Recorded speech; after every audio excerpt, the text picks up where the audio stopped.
Two plant-based organisms, one single aquarium. Only one winner in the fight against the invisible enemy of fish. In the world of aquariums, there's a byproduct of decomposition that we can't see, but which dictates the fate of the entire ecosystem. Nitrate. It's the final stage of the nitrogen cycle. While ammonia and nitrite are immediate poisons, nitrate is the silent killer that accumulates week after week. High nitrate levels cause chronic stress in fish, inhibit growth, reduce immunity, and are the main fuel for algae infestations that turn the water green and the glass dirty. The standard solution? Tiresome partial water changes. But what if nature had a shortcut? Today, we pit two of the most famous plants in natural filtration against each other. On one side, the resilient and classic pothos. On the other, the explosive sweet potato. This test will reveal, through precise chemical measurements, which one has the power to transform your aquarium water into a crystal clear and safe environment in record time. The nitrate race begins now. The setup: preparing the battlefield. For this experiment to be fair, we need to understand what we are measuring. A 110-liter aquarium was selected for the test. It has a moderate biological load, consisting of fish that produce constant waste. Before introducing the plants, the standard mechanical and biological filtration system is functioning, but nitrates are at 40 parts per million. In the colorimetric test, this translates to a vibrant orange color, indicating that the aquarium is on the borderline of what is considered healthy. The goal is to reduce this number to 5 parts per million, the yellow zone of total safety. Introducing the competitors. The golden pothos, Epipremnum aureum, is a tropical climbing plant known for its ability to survive in almost any light condition. It has been a favorite of aquarists for decades. On the other side, we have the morning glory, Ipomoea batatas, a tuberous root that carries within it a massive store of energy, ready to be released as soon as it touches the water. Both will be placed on top of the aquarium, with only the roots or the base of the stem submerged. No leaves will touch the water to prevent decomposition. They will have the same lighting and temperature. It's a direct fight for survival and growth, where the fuel is the fish waste. Why use terrestrial plants instead of aquatic plants? The answer is simple: access to CO2. Purely aquatic plants need to extract carbon dioxide from the water, where it is scarce. The pothos and sweet potato, on the other hand, have their leaves in the air, where CO2 is abundant. This allows them to photosynthesize much more aggressively. Because they grow faster, they go hungry faster. And this hunger is satisfied by the nitrates and phosphates in the aquarium water. In this experiment, we will not use liquid fertilizers.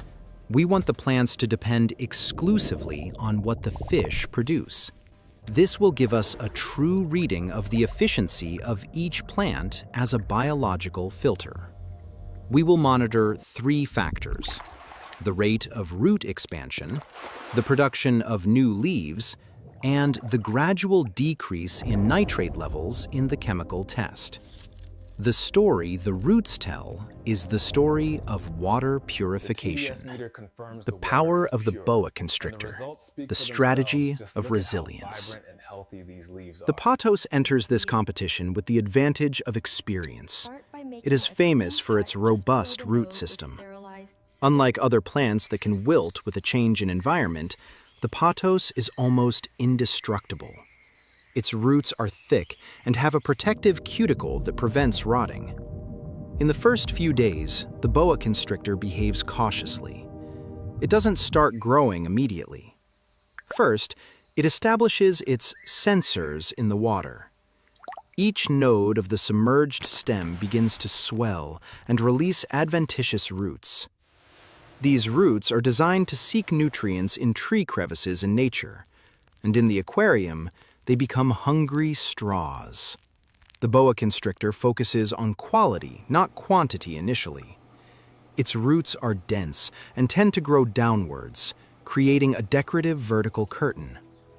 Although its growth rate seems slow in the first 3 days, it is building the necessary infrastructure for long-term filtration. It is the marathon runner of this test. The sweet potato explosion, the all-or-nothing strategy. If the pothos plant is a marathon runner, the sweet potato is an elite sprinter. Being a tuber, it possesses a reserve of starch and sugars that no pothos seedling can match. As soon as the tip of the sweet potato touches the water, a chemical signal is sent throughout the plant. It's time to dominate the environment. Unlike the pothos, the sweet potato doesn't grow single, thick roots. It explodes into a fibrous and extremely branched root system. In just 48 hours, what was a smooth surface transforms into a white beard of fine roots. Why does this matter for nitrates?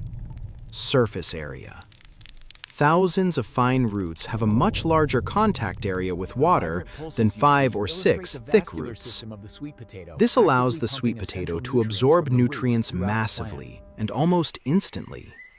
While the pothos is still deciding whether to grow, the sweet potato has already begun pumping nitrates upwards to sustain the vines that are beginning to sprout toward the light. The clash. 24 hours to 7 days. Day 1. Nitrate levels remain at 40 parts per million on both sides. The water is chemically identical. Visually, nothing has changed, but the sweet potato already shows white growth spots. Day 3. The first major difference appears. The nitrate test for the pothos plant shows 35 parts per million, a slight, almost imperceptible drop. The sweet potato test has already dropped to 25 parts per million. The roots of the sweet potato already form a small tangle, while the pothos plant has only 3 roots, each 2 centimeters long. Day 5. The sweet potato has started to sprout purple and green leaves that grow several centimeters a day. The nitrate level is at 15 parts per million. The water appears noticeably clearer, almost as if it had been filtered through activated carbon. The pothos plant is at 30 parts per million. It is working, but cannot keep up with the frenetic pace of the tuber. Day 7. The chemical verdict. The sweet potato test tube is light yellow, 5 parts per million nitrate. The goal was achieved. The pothos tube is at 20 parts per million. It reduced the nitrate by half, which is excellent, but the sweet potato practically eliminated the residues in a week. The final verdict. Who should you choose? Sweet potato is the undisputed winner in terms of speed and volume of absorption. It's a biological vacuum cleaner. If your aquarium is suffering from a nutrient spike, or if you have fish that produce a lot of waste, such as Oscars or goldfish, sweet potato is the perfect emergency tool. However, the victory is not absolute. The pothos wins in aesthetics and longevity. The pothos's roots can live for years inside the aquarium without ever rotting. The sweet potato, on the other hand, may eventually decompose or grow so large that it becomes difficult to manage in small aquariums. The pothos is elegant. Its leaves are more beautiful for interior decoration, and its growth is controlled. The sweet potato is a force of brute nature that can take over all the lighting in your tank if you don't prune it constantly. Mistakes that can kill your fish. Despite being incredible filters, many aquarists make fatal mistakes when using these plants. The first is lack of light. If the plant doesn't receive enough light on its leaves, outside of the water, it can't process nitrates. It begins to wilt and the roots die, polluting the water. The second mistake is using potatoes bought in regular supermarkets that have been treated with sprout inhibitors. These potatoes will never grow and will only rot in your aquarium, killing your fish with an ammonia spike.